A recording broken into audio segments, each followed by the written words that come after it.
ఇప్పుడు పెత్తందారుల వంక సంకల జొర్రి ఇప్పుడు మా యొక్క తెలంగాణ రాష్ట్ర గీతానిగా అంకితం చేయబోతున్న ఏదైతే అందశ్రీ గారు రాసిన పాట పైన విమర్శలు వినిపించడం జరిగింది. మళ్ళీ ఆంధ్రుల చేతిలో పెత్తనం అంటగట్టిండ్రు అనేది కామెంట్ చేశాడు. మరి మీరు ఎక్కడికి వెళ్ళారు? ఇన్ని రోజులు పదవిలో ఉండి 10 ఏళ్ళు నువ్వు ఆర్ఎస్ ప్రవీణ్ కుమార్ గారు, నేను క్వశ్చన్ అడుగుతున్నాను. 10 ఏళ్ళు మీరు వారి ప్రభుత్వంలో ఒకటే పోస్ట్లో 10 ఏళ్ళు చేశారు. 10 ఏళ్ళు చేసినాక నువ్వు కేసీఆర్ బాణం అని మాకు తెలుసు 100%. గత ఎలక్షన్లో నువ్వు కాంగ్రెస్ పార్టీలో ఉన్న ఓట్లను చీల్చడానికి బీఎస్పీ పార్టీలో చేరినావు. బీఎస్ పార్టీని చేరి బీఎస్పీ కండ కప్పుకొని అప్పుడు కొన్ని చాలా గొప్ప మాటలు మాట్లాడావు. ఏనుగునెక్కి ప్రగతి భవన్ పోదామని అన్నావు. ఎక్కడ పోయింది నీ ఏనుగు? ఎక్కడ పోయింది నీ భవనం? ఎక్కడ పోయింది? నువ్వు ఎక్కడ పోయినావు? మళ్ళీ పోయి పెత్తందారు సంఖ్యలో చేరినావు. ఇప్పుడు అందశ్రీ గారి కోసం మాట్లాడడం సిగ్గుచేటు నీకు.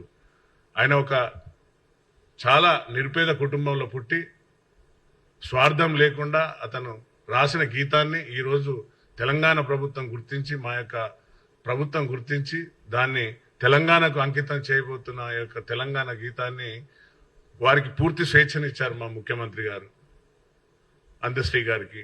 వారు ఒక కీరవాణి అని ఒక గొప్ప కళాకారుని, అతను సంగీత విద్వాంసుడు, మంచి నాయకుడు, అతను సంగీతంలో దిట్ట, మీ అందరికీ తెలుసు, ఇంటర్నేషనల్ అవార్డీ అతని ద్వారా ఆయనను ఎన్నుకున్నాడు. ఎందుకంటే సంగీతం అనేది అందరికీ తెలియదు. ఏదో సామెత కూడా ఉంది కదా, సంగీతం కోసం మాట్లాడితే గాడిదకి వేరక గంధపు వాసన అని. ఆయన కామెంట్ చేయడం, మరి ఈయనకు సంగీతం పైన ఏం అవగాహన ఉన్నదో ఒకసారి తనకు తాను క్వశ్చన్ చేసుకోవాలి. కీరవాణి అనే గొప్ప ఎవరైతే మ్యూజిక్ డైరెక్టర్ ఉన్నాడో మీ అందరికీ తెలుసు, ఇంటర్నేషనల్ అవార్డీ. ఈరోజు ఆయన దాన్ని ఏమాత్రం అందులో అరమరికలు లేకుండా ఈ యొక్క జాతీయ గీతంగా, మన యొక్క తెలంగాణ జాతీయ గీతంగా ఈరోజు దాన్ని ప్రమోట్ చేస్తున్నాడు. కాబట్టి అందశ్రీ గారికి వారికి ఉన్న, ఎందుకంటే అతనికే తెలుసు అందశ్రీ గారికి ఎవరిని సెలెక్ట్ చేసుకుంటే ఈ గీతానికి కరెక్ట్ గా న్యాయం చేకూరుస్తారు అనే ఉద్దేశంతో ఆయనను సెలెక్ట్ చేసుకోవడం జరిగింది. దానిపైన ఈయన కామెంట్ చేస్తున్నాడు. ఒకసారి నీకు నువ్వు ఆత్మవిమర్శ చేసుకో ఆర్ఎస్ ప్రవీణ్ కుమార్.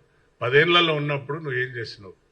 10 ఏళ్లలో నీ యొక్క ఒక సామ్రాజ్యాన్ని నిర్మించుకొని అందులో స్వారోస్ అని ఒక గుండాలను పెట్టుకొని నువ్వు ఏం చేసినావు నీ అందరికీ తెలుసు. కాబట్టి ఇంకోసారి కామెంట్ చేసే ముందు ఒకసారి ఆలోచించు. మరి ఇన్ని రోజులు ఎక్కడ పోయినావు? చిన్న క్వశ్చన్ నేను అడుగుతాను వారిని, స్పోర్ట్స్లో అడుగుతాను. స్పోర్ట్స్లో ఇప్పుడు ఎవరున్నారు? గోపిచంద్, పుల్లెల గోపిచంద్ ఎక్కడ అతను? తర్వాత ఎవరైతే బ్రాండ్ అంబాసిడర్గా పెట్టిన సమంత ఎక్కడ అమ్మాయి? తర్వాత అలాగే మన చేనేత కార్యక్రమానికి పెట్టిన సమంత ఎక్కడ అమ్మాయి? అలాగే మన సినీ నటి బాబు మోహన్ కూతురు, మోహన్ బాబు గారి కూతురు ఎవరు, ఎక్కడకు అమ్మాయి? ఇవన్నీ గుర్తుకు రాలేదు అప్పుడు వారిని అందరినీ బ్రాండ్ అంబాసిడర్ గా పెట్టినప్పుడు, బ్రాండ్ అంబాసిడర్ గా పెట్టినప్పుడు. ఈ రోజు ఎట్లా మాట్లాడుతున్నావు? తెలంగాణ ఆంధ్ర అని ఎట్లా అంటున్నావు? మరి కేసీఆర్ ఆంధ్రోలకు కాలికి ముళ్ళు గుచ్చుకుంటే పంటితో తీస్తా అన్నాడు. మరి అప్పుడెక్కడ పోయినావు? ఇవాళ గుర్తుకొచ్చిందా? కాబట్టి ఒకసారి మాట్లాడే ముందు ఆలోచించుకో. దళితులారా, ఈయన పచ్చి మోసగాడు. మళ్ళీ పోయి ఆంధ్రోల చేతులనే ఇన్ని రోజులు మన తెలంగాణ బిడ్డలను మోసం చేసిన పార్టీలో చేరిండు. నిరుద్యోగులు ఎంతో మంది ఆత్మహత్యలు చేసుకున్నారు, మీ అందరికీ తెలుసు. కాబట్టి సోదరులారా, దళిత సోదరులారా, ఈయన ముసుగు వేసుకున్న వన్యమైన పులి. కాబట్టి నక్కజిత్ల మాటలు నమ్మకండి. ఆయన గుండు చేసుకున్న అంత మాత్రాన అంబేద్కర్ కాడు. దయచేసి మీరెవరు కూడా వారి మాటలను నమ్మకండి. ఎందుకంటే కాంగ్రెస్ ఒక్కటే దళితులను హక్కున చేర్చుకునే పార్టీ ఏదన్నా ఉన్నదంటే కాంగ్రెస్ ఒక్కటే. న్యాయం జరగాలన్నా, దళితులకు ఎలాంటి న్యాయం జరగాలన్నా కూడా కాంగ్రెస్ ఒక్కటే చేయగలుగుతుందని నేను ఈ యొక్క మీడియా ద్వారా మీ అందరికీ చెప్తున్నాను. ఎవరు కూడా ఆర్ఎస్ ప్రవీణ్ మాటలలో పడి మోసపోకండి దయచేసి. మీరందరూ ఇప్పుడు ఇన్ని రోజులు ఒకరోజు కూడా మాట్లాడినోడు ఇవాళ పోయి మళ్ళీ కార్లో ఎక్కిండు, మళ్ళీ ఏనుగు విడిచిపెట్టి కార్లో పోయినావు. కారు ఎక్కడున్నది మీ అందరికీ తెలుసు.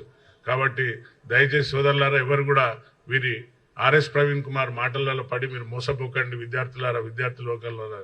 కాబట్టి ఎట్టి పరిస్థితుల్లో కూడా ఆర్ఎస్ ప్రవీణ్ నమ్మకండి అని మీకు మీడియా ముఖంగా విజ్ఞప్తి చేస్తున్నాను.